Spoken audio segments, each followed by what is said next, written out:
We live in the era of reality television. We live in the era of, lots of attention on memoir and books that are supposedly an accurate reflection of personal experience. So it's almost like the idea of writing a novel doesn't compute anymore, that people somehow don't trust it, that you really made that up.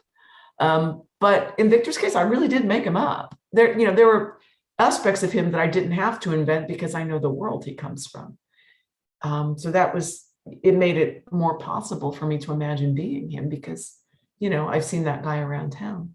I heard someone talking about explaining that there's a traditional masculinist structure, which is the idea that a novel goes along and you reach this kind of crux and everything's building in this climax, and there's this kind of denouement, everything goes boom and then it resolves in some way. And what struck me about your work is that you talked about how everything it's inevitable, and it just kind of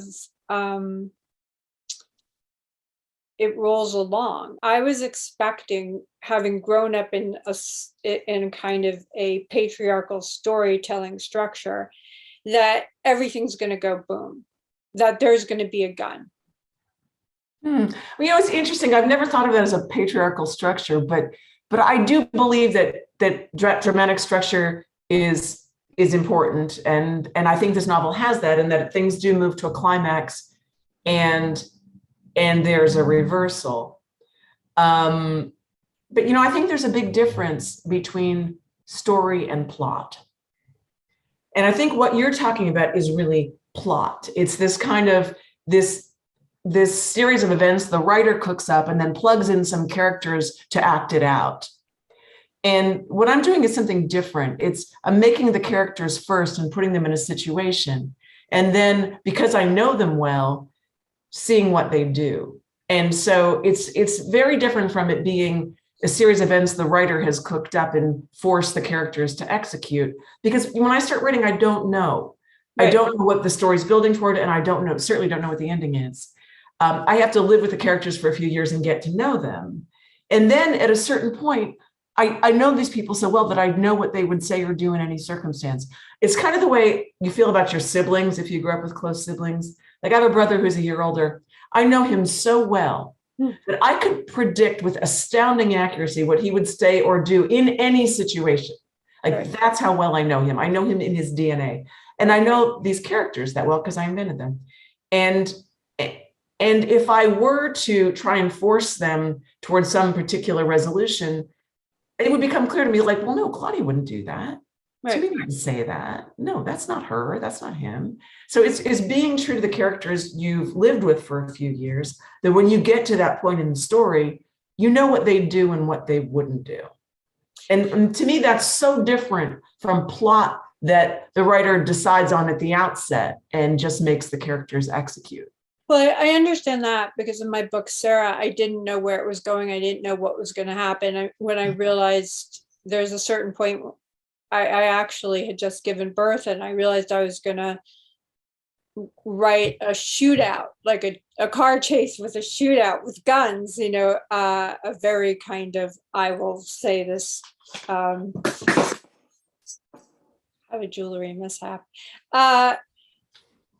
I'll say this very kind of what I grew up with, but it just felt right. This is what these characters were going to do. And it thrilled me that I was going to be able to do that.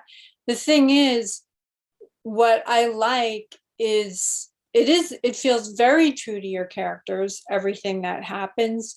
I like that the resolve of a whiteout and then coming back, like, you don't have to break my heart. So many books or movies, series on different platforms, they have to break your heart.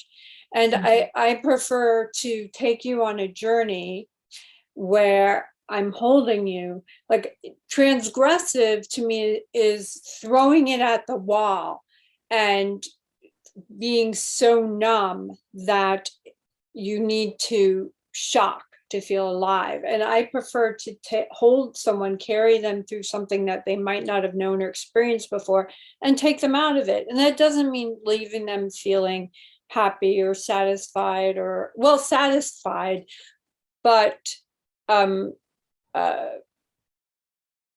like with a joyous kind of completion, but I don't have to just break their heart, right? Which to me is transgressive, the idea of like just how much can you bear? And your book holds everyone, because you're my pet peeve. So many writers, people who are studying writing or who send me work, they don't do A equals B equals C equals D. Whatever structure you're using, however you're trying to blow up the format, there's still a logic to characters and how they act, humanity, right? Mm-hmm. And what my bullshit detector cannot take is when suddenly somebody does something that's completely out of fucking character. Mm-hmm. Yeah. Yeah. And you see it a lot with emerging writers. Like when I teach, I see it a lot with students where they feel like they need to make something really dramatic happen. Right. But it's very clear that they're making it happen. That's not happening in some organic way. Yeah. So how do you deal with that? What do you say? How do you gently? I think you just have to inhabit the situation yourself. And if you make characters do things that you yourself can in a million years imagine doing, then it's probably not true. Do you know what I mean? So your best tool as a writer is empathy and your ability to imagine yourself into somebody else's skin. Mm-hmm. And if you cannot do that, you have no business writing those characters. You should be writing other characters. You should not be writing characters that you can't imagine being. And so I think of writing fiction, it's so much like being an actor. You need to inhabit these people, even if you don't like them, even if, like in the case of my character, Victor Prime, if you find them scary and abhorrent and they hold views that disgust you, you still have to inhabit them for the time that you're writing from their point of view. What I tried to do with Victor was just explain the world as he would explain it and explain his life as he would explain it. Because, none of us think of ourselves as villains. We all think we have good reasons for doing everything we do and saying everything we say and thinking everything we think. And Victor is no exception to that. So, and I did the same thing with all the characters, but it was particularly difficult with Victor because he and I would probably disagree about the color of the sky. But for that time, I had to be him and not judge him, but be him. And it was scary. It was a scary place to live for a while. But I think that's your responsibility to your characters as an author. Did you have any worry that someone might flag his character and the things he is espousing as somehow representative of thoughts that you had, and that it was unsafe to put those things out? Laura, that's the world we live in now, that nobody really believes in invention. Right. And so there's this idea that if a writer publishes a work of fiction, there's no such thing. And it must all have happened. And in a way, it's a great compliment to the writer. If it seems so real that the reader can't conceive of those not being your true feelings, it's a compliment in a backhanded way, I guess.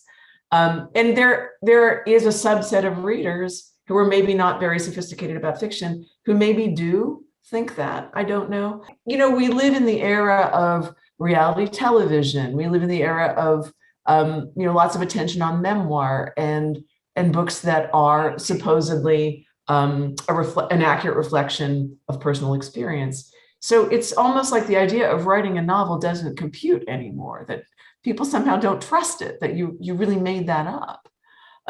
But in Victor's case, I really did make him up. There were aspects of him that I didn't have to invent because I know the world he comes from. So that was it made it more possible for me to imagine being him because, I've seen that guy around town.